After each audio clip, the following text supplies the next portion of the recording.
So Nikola just reported an offering of 53.39 million shares of common stock. What's going on, team? It's Ricky with Tech Solutions, and if you're surprised by this news, it actually hit after market hours, and this was about 5 to 10 minutes. So it's super unfortunate, especially kind of for like long-term investors for Nikola. Because a lot of people are not aware of how things trade after market hours. You can't really have a stop loss. The news went into effect about 5 to 10 minutes during after market hours. There was a huge drop.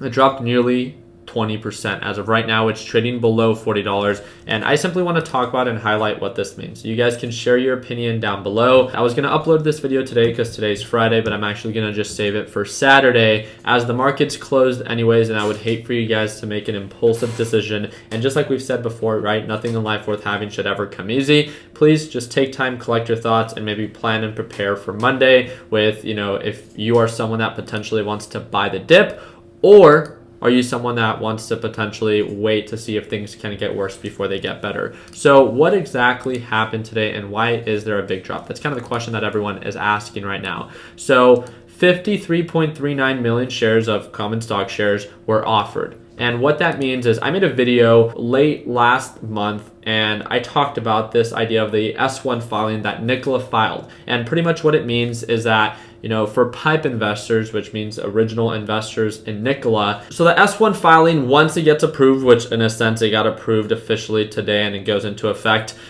gives PIPE investors the ability to be able to own their stock and do whatever it is that they please with it. One of the things that I have read up on is that BlackRock and Fidelity, which are again huge cash management corporations, were original PIPE investors and wanted to exercise their rights to sell their stock, right? They got in at an average purchase price of $10 a share. This was all before the merger. This was all before it all happened. Again, these are PIPE investors, and it makes sense that a lot of them are going to want to lock in profits as they got in at $10. And again, right now, it was trading at above $50. Now it's trading below $40. So this is scary for some people. Does it mean that all PIPE investors are going to do it? No, but a good deal of them, more than 50% of these PIPE investors registered to exercise their rights. They want the ability to sell their shares when they want to. So does that mean that things can get worse before they get better? Of course.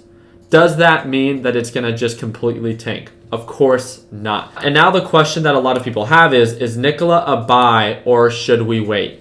I think it's just very unfortunate that this news took effect literally during after market hours on a Friday. It's just like, it's almost the worst time for long-term investors or for traders in general if they had an open position for this to be put into effect, because it literally just tanked all of a sudden. This is why we made the video late last month to warn you that when this gets put into effect, it could have a negative catalyst. This is just the news that now these PIPE investors own common stock, almost 54 million shares of it, and now they have the ability to sell it if they want to, which of course, if it's done all at one time, this could even act as a negative catalyst for Nikola, even worse of where it is right now. I think that we can all agree, and please let me know in the comment section, it would be amazing for Tesla to have a direct competitor. As we all know, that competition instills creativity. These two companies are just in two completely different levels.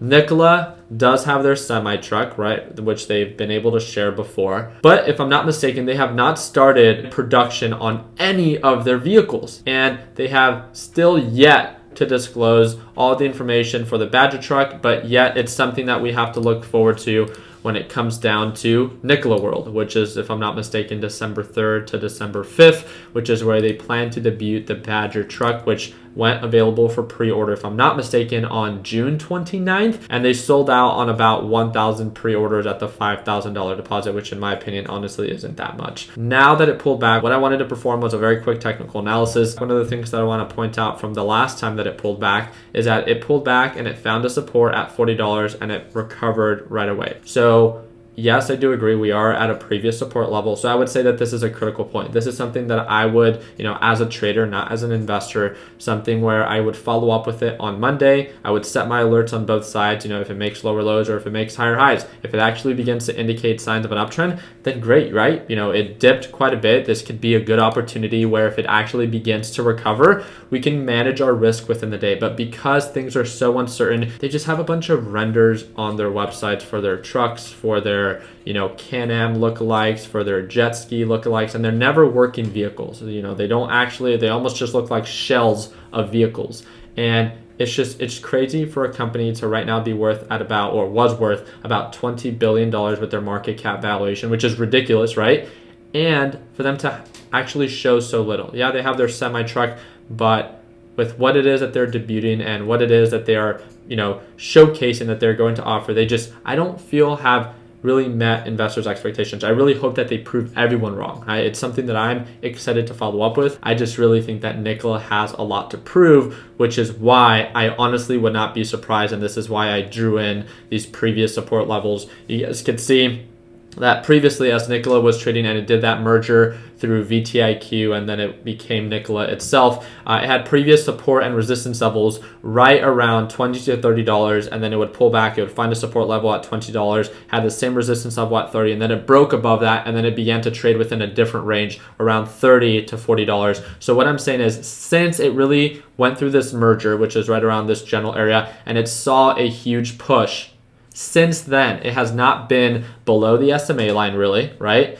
And it has also not really traded below $40 a share. So if we break below $40, it wouldn't really surprise me to see it drop all the way down to $30 a share. And the same thing goes with if it breaks $30 a share, it wouldn't really surprise me if it begins to trade between $20 and $30. These are very, very strong, again, previous resistance levels, now new potential support levels. And I just think it would be very unfortunate if Nikola begins to break below the support levels, and it actually looks like it's doing it already. And we actually just made new lows. So if I go on the 1 day, 1 minute chart, we can see Nikola is about to drop below $39 a share, which is very unfortunate because, again, if you held this overnight and you don't have the ability to, sell or trade during aftermarket hours, you're kind of just, a sitting duck in this aspect. So there it goes, breaking below $39 a share.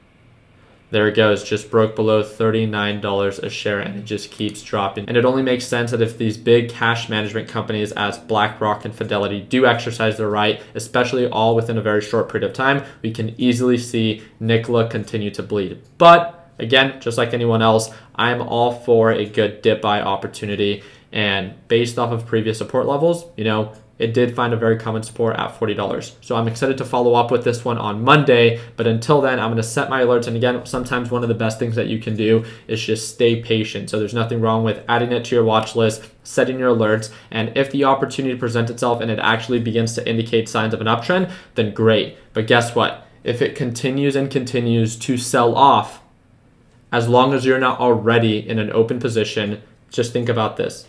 If you're a deal hunter, the more that you allow something to sell off, the better deal that you can get it for to then be able to sell it for a profit when it actually begins to indicate signs of an uptrend. So if you're actually someone that wants to be able to trade Nikola, right? You're not an investor, you're a trader, then it would be in our best interest to really allow that opportunity to present itself. And I think that is best done when we actually get indication of a support and indication of an uptrend. So it's the very simple things in life that people tend to overcomplicate. And again, this is no exception either. I'm excited to follow up with Nikola. I hope that you learned something new in this video. If you guys did, I really hope that we earned your thumbs up. I hope and wish you guys all an amazing weekend. And let me know in the comments section down below. Do you think that Nikola is going to begin to trade between $30 to $40? Do you think it's going to recover right away? Or do you think that this is just a short-term pullback and it's just a matter of time for it to recover and continue to thrive? Altogether, I really do appreciate you guys' time. Don't forget to stay connected. We are the largest Facebook group in the world for those who trade in the stock market with over 285,000 members. It's absolutely for free, and it's that first link down below. Don't forget to like and subscribe. And again, if you've ever wanted to see what it's like to watch someone trade live in the stock market, I trade live every single single day for the Learn Plan Profit group. I do that Monday through Friday at market open. And if you want to learn more about that to see if the Learn Plan Profit group is a good fit for you, click the second link down below, and only when it is that you are ready, we would love to have you as a part of our team. I appreciate you guys' time, and like always, let's make sure that we end the year on a green note. Take it easy.